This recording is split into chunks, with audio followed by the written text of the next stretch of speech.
পিলখানায় সংঘটিত বিডিআর বিদ্রোহের ঘটনার তদন্ত কমিশন গঠন করা হয়েছে। সোমবার বর্ডার গার্ড বাংলাদেশের সদর দফতরে বিজিবি দিবস উপলক্ষে পদক দেয়া অনুষ্ঠানে স্বরাষ্ট্র উপদেষ্টা অবসরপ্রাপ্ত লেফটেন্যান্ট জেনারেল জাহাঙ্গীর আলম চৌধুরী সাংবাদিকদের এ তদন্ত কমিশন গঠনের কথা জানান।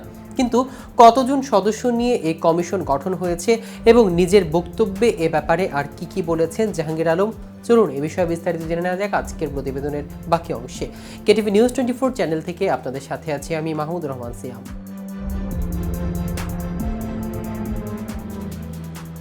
স্বরাষ্ট্র উপদেষ্টা মোহাম্মদ জাহাঙ্গীর আলম চৌধুরী জানিয়েছেন, রাজধানীর পিলখানায় 2009 সালের 25 ফেব্রুয়ারি সংঘটিত বিডিআর বিদ্রোহের ঘটনায় তদন্ত কমিশন গঠন করা হয়েছে। স্বরাষ্ট্র উপদেষ্টা বলেন, বিডিআর বিদ্রোহের ঘটনায় 7 সদস্যের তদন্ত কমিশন গঠন করা হয়েছে। রোববার রাতে প্রধান উপদেষ্টা এতে সই করে দিয়েছেন। এ সময় সাবেক প্রধানমন্ত্রী শেখ হাসিনাকে ফেরতে ভারতের সঙ্গে যোগাযোগের জন্য প্রয়োজনীয় উদ্যোগ নিতে পররাষ্ট্র মন্ত্রণালয়কে চিঠি দেওয়া হয়েছে জানিয়ে মোহাম্মদ জাহাঙ্গীর আলম চৌধুরী বলেন, বন্দি প্রত্যর্পণ চুক্তি অনুযায়ী তাকে ফেরানো যাবে।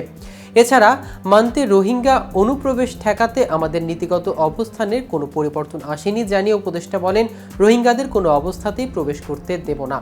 যারা অসুস্থ শুধু তারাই মানবিক দিক বিবেচনা করে আশ্রয় পাচ্ছেন। উপদেষ্টা আরও বলেন, পররাষ্ট্র উপদেষ্টা 2 মাসের মধ্যে 60,000 রোহিঙ্গা প্রবেশের যে কথা বলেছেন সেটা স্লিপ অফ টাং। 2 মাসে নয়, গত 1.5 থেকে 2 বছরের মধ্যে 60,000 প্রবেশ করেছে। এ সময় কুমিল্লার মুক্তিযোদ্ধা হেনস্থাকারীদের আইনের আওতায় আনা হবে বলেও জানান মোহাম্মদ জাহাঙ্গীর আলম চৌধুরী। তিনি জানান, যারা মুক্তিযোদ্ধাদের হেনস্থা করছে তাদের আইনের আওতায় অবশ্যই নিয়ে আসব। এদিকে আওয়ামী লীগ শাসনামলে গুমের সঙ্গে ভারতীয় সম্পৃক্ততা পেয়েছে গুম সংক্রান্ত তদন্ত কমিশন। শনিবার প্রধান উপদেষ্টা অধ্যাপক ডক্টর মোহাম্মদ ইউনূসের কাছ থেকে যে প্রতিবেদন দিয়েছে কমিশন, সেখানে একাংশে বলা হয়েছে নিখোঁজ ব্যক্তিদের মাথায় গুলি করে লাশ সিমেন্টের ব্যাগ দিয়ে বেঁধে পানিতে ডুবিয়ে দেওয়া হতো।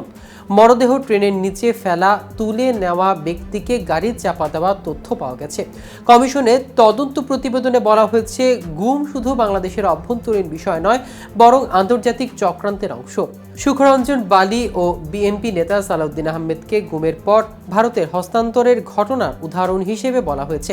সুখরঞ্জন বালিকে সুপ্রিম কোর্ট প্রাঙ্গণ থেকে অপহরণের পর ভারতীয় কারাগারে পাওয়া যায়। যুদ্ধাপরাধের মৃত্যুদণ্ডের দণ্ডিত বিএনপি নেতা সালাউদ্দিন কাদের চৌধুরীর ছেলে হুম্মাম কাদের কমিশনকে জানিয়েছেন, তাকে যে গোপন বন্দিশালায় রাখা হয়েছিল সেই সেলের বাইরে কাউকে হিন্দিতে কথা বলতে শুনেছেন। তাকে কখন ধরা হয়েছে, তিনি কোনো তথ্য দিয়েছে কিনা, এখন পর্যন্ত কি জিজ্ঞাসাবাদ হয়েছে। কমিশনের তদন্ত প্রতিবেদনে আরও বলা হয়েছে, র্যাবের গোয়েন্দা শাখার যারা অভিযানে সক্রিয় ছিল তারা জানিয়েছেন, ভারত ও বাংলাদেশের নিরাপত্তা বাহিনী বন্দি বিনিময় করত।